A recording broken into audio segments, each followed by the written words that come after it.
¿Qué onda todos? Welcome back to vivalavidamakeup. My name is Michelle Vita for those of you who don't know me. If you're new to my channel, welcome. Don't forget to subscribe and don't forget to click that little ring bell to get notified every time I post new videos. I know I've been absent. I've been gone for a while. So for today's video, I'm going to be catching you all up on what I've been up to, what I've been doing, why I haven't posted, and just about life. To start off, December of 2019, one of my family members was diagnosed with an illness. It's not in my place to share, so I'm not going to share too much about that, but it's somebody very close to my heart. If you know, and if you're close to me, you already know who it is and what's going on.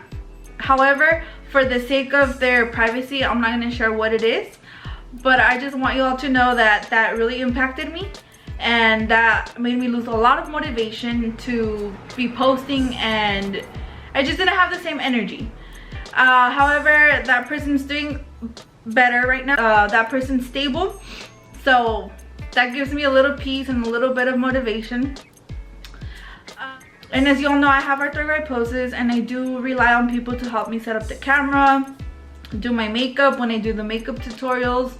I know that's not an excuse, but I just don't want to feel, you know, with everything that's going on with my family, I think that's just gonna put more stress on my mom to help me set up and do my makeup. I just don't want to be putting people in between. I've actually considered changing the name of my channel due to not posting a lot of makeup, so I'm considering it, but it's not for sure yet. I might change it to something else and not name it Viva La Vida Makeup, since my channel is not really focusing on makeup itself. It's more of a variety of content, mostly vlogs or about my life. But I'm still thinking of recording makeup videos for you all, but here and there, not consistently and not, you know, every week. As you could tell, my last video I posted was Halloween of 2019 of La Llorona. So obviously I'm not consistent. And that's another thing though, with the pandemic and wearing your mask, I really don't do my makeup. The times I have done my makeup during this pandemic, the mask just rubs it off. It's just not comfortable. So to me, it's not worth it doing my makeup with the mask. Unless I'm going somewhere, you know, where it requires to do my makeup. Or not requires, but like a special event or whatever the case may be. I do also, aside from arthritis, do have fibromyalgia. So that's another reason why I haven't posted, but let me tell you a little bit about what fibromyalgia is. I don't know if you guys recall from the video of Things Get Personal at the Ravine Water Park. I was in a flare-up, and I did say I was going to make a video on the illness of fibromyalgia, but I have not done it because it is a very sensitive topic for me. I've been struggling with fibromyalgia since June of 2018. Since July of 2018. Right, what fibromyalgia is widespread muscle pain and tenderness. I was diagnosed with it a month after I graduated from UCSB. I was already on the job search, you know, hoping to be some type of advocate or somehow help the disabled community in Santa Barbara, my hometown, where I currently live. And unfortunately, that took a toll on me. Fibromyalgia does not only come with muscle pain and tenderness throughout the body, it also comes with fatigue, gastrointestinal issues, mood problems, memory issues. It's a whole pack. There are days where I have flare-ups, and when I have the flare-ups, they are very unpredictable. I can wake up fine, feeling full of energy, and then a minute later, I need to be in bed. So that has stopped me a lot also from recording, because I can't have a set day. Oh, I'm gonna record Thursdays, I'm gonna record Fridays for you all, because I just don't know how my body will be, and I don't know if I will have the energy to be recording. So that's another reason why. So how they diagnose is by ruling different things out, and they also check for tender points. For me, my doctor checked certain tender points, and those were my knees, my back, my neck, my buttocks, my legs, my arms, basically in the joints. When she pressed those tender points, they were very, very tender and they hurt a lot. She sent me to a rheumatologist and the rheumatologist confirmed it. So here we are. There are medications for it. However, those medications did not work for me. I tried several and all of those medications were too strong for me. They just put me down. They would throw me on the couch because it would get me very dizzy and very nauseated, fatigued, on top of the symptoms that I already had. So basically they made my symptoms worse. And right now that I have learned to cope with it, I'm able to live life. And with the medication, it would hold me even more back. But the ways that it has affected me is that I have the muscle pain, the tenderness, and I have what is called brain fog. So when I wake up, sometimes I can already feel it. What that is that it affects your memory in certain ways. For me, it has affected me in the sense that when I mean to say one thing, something else comes out of my mouth. For example, if I'm going to say, hey mom, can you please give me the pencil? I say, hey mom, can you please give me the shoe? Things like that. Or sometimes I'm in the middle of a sentence and my train of thought just fades completely. It completely fades and it's very stressful because it's not in me. And I know it's happening and I have the words in my mind, but for some reason I just can't spit them out sometimes. So that's been hitting me a lot.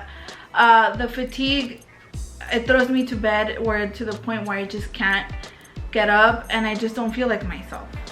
I feel like I'm floating. It's very, very odd. Another thing is it comes with altered sleep. My sleeping schedule is all over the place. I do have insomnia with it because of the pain, and sometimes it's just worse when I get the flare-ups. It gets to the point where I have to get out of bed sometimes and just walk around the house or sit up in the couch or on the chair or on the edge of the bed and just wait till the pain fades. Sometimes people touching me when I have the flare-up, it hurts me. Even when I don't have the flare-up, if people give me a tight hug, I feel like their hands are deep into my body. I feel bruised. I'll insert a picture so you guys get an idea of what I mean by when I say bruised. It's so internal and invisible that it has gotten to the point where people, even close people to me, have told me, oh, you're not in pain. What are you talking about? You look fine. You look fine. Some other people have told me, oh, you don't let that hold you back from obtaining a job and, you know, being proactive in life. It's like, what the heck? It's not about being proactive or not. It's the fact that it's holding me back and people don't understand. People don't understand the severity of it. And yes, I look fine on the outside, but that doesn't mean I'm fine on the inside. A lot of the times, you know, in the videos that I've posted, I know for sure in the Vegas vlog that I have and in New Year's in Sinaloa, I believe it is, I was in a major flare-up. Major flare-up. But I managed to control it. I've learned to cope with it now. And you can't tell that I had a flare-up. That's how invisible it is. But I try not to let it hold me back, you know, from living life. Fibromyalgia also comes with gastrointestinal issues. For me, it's irritable bowel syndrome, or IBS, which is very common. That's the main gastrointestinal diagnosis that it comes with. But IBS is an intestinal disorder that causes belly pain, gas, constipation, or diarrhea. And the way it has affected me, it has affected me in all those ways actually. But what I do have a lot is nausea. I do have to take nausea pills. I have to always carry those on me because I don't know when it's going to happen. Everything's just suddenly. Like I said, it's very unpredictable. So unfortunately, I live with nausea. At the beginning, it was a lot of belly pain. A lot of belly pain. It would get to the point where my intestine would cramp up and it would just make me yell and cry. I did go see a doctor for that, and what he suggested is to take probiotics. Probiotics consist of a good bacteria that are good for your well-being and overall health, especially for your stomach. And thankfully the pain, I don't get it as often to the point where I cry in my intestine. So I'm so happy for that. But I would be in random places and I would just be like, I literally would start yelling. Literally. It was terrible. But thankfully it's controlled with the probiotics. However, picking up a task like a job or something with a higher responsibility where people are relying on you is very frustrating, because you don't know how you're going to wake up one day. I can't just be calling into work like, oh hey, today I woke up you know, nauseous. I can't show up because I'm going to be throwing up all day. And then, you know, you just can't be doing that. People are relying on you. People are relying on you for the job. So it's quite difficult for me to pick up on a job with the set schedule. So due to fibromyalgia, I decided to go to medical interpreting. So now I'm currently attending Fresno State University to obtain my medical interpreting certification in English and Spanish. I did obtain my UCSB degree in communication, but I was diagnosed a month after I graduated UCSB, like I mentioned earlier. So that was very stressful. But I decided to go into medical interpreting because you could work remotely. What that means is you can work from home. It's not how I saw my future, but it is what it is. Life happens and there's no other choice than to move forward. As I always say, puro pa adelante, nada pa atrás. As hard as it gets, there's no other choice than to stay with the positive mindset and just push forward and take life as it comes, basically. Life comes with ups and downs, and this is one of my downs, and unfortunately it's stuck with me. It will be stuck with me for the rest of my life, and there's no other choice than to move forward and see where life goes from here.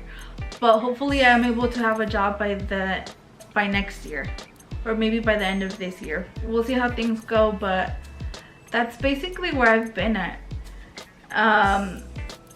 I hope you guys got a general idea of what fibromyalgia is, as to what I'm experiencing, because it's different for everybody. It varies from person to person. But I'll let all those people talk. And you know, everybody goes on at their own pace. It's everybody's own timing, and I'm in no rush. I'm not competing with anybody. I'm going at my own pace and I'm doing me. So for all those people that's telling me to be proactive, to get a job, to get up, don't be lazy, I'm not gonna do it. I'm going at my own pace. I'm not gonna listen to you, and life just goes on.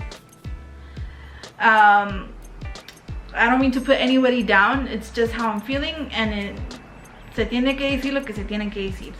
So digan lo que me digan, a mí no me va a importar. Como dice la canción, no soy monedita de oro para caerle bien a todos. Cada quien va a su ritmo, cada quien va empujando su carreta como pueda. Y pues yo así voy. Yo voy a mi paso, paso pasito. Como dice Selena, paso pasito, no dejes de tambalear. Bueno, pues ustedes entienden. So with that, my friends, I will end this video. Thank you all so much for watching this update / fibromyalgia video. Don't forget to comment, share, like, subscribe, hit that ring bell to get notified every time I post a new video. And like I always say, puro pa adelante y nada pa atrás. No quedó mejor ese dicho más que en este video, porque es uno de esos videos where I'm in a funk. But puro pa adelante y nada pa atrás. Anyways, thank you all so much for watching. Hasta la próxima. Bye. Oh my god, my stomach's growling. How was it? Giselle, don't come out. Things are getting sensitive here. No, que se queden afuera. Estoy grabando. Quédense afuera. O váyanse al cuarto. Córrele. Mira la otra. ¿Dónde fuiste, Pepito? Mira, Chepina, fui a la esquina. Chepina. Fui a agarrar una curvina. ¿Quién es Chepina? ¿Tú? ¿Y yo por qué, Pepito? Te dejo en Chepina. Es Toño, no? Pepita y Flor. ¿Por qué no duermes? I didn't cry. That's good. That's a sign of hope and success.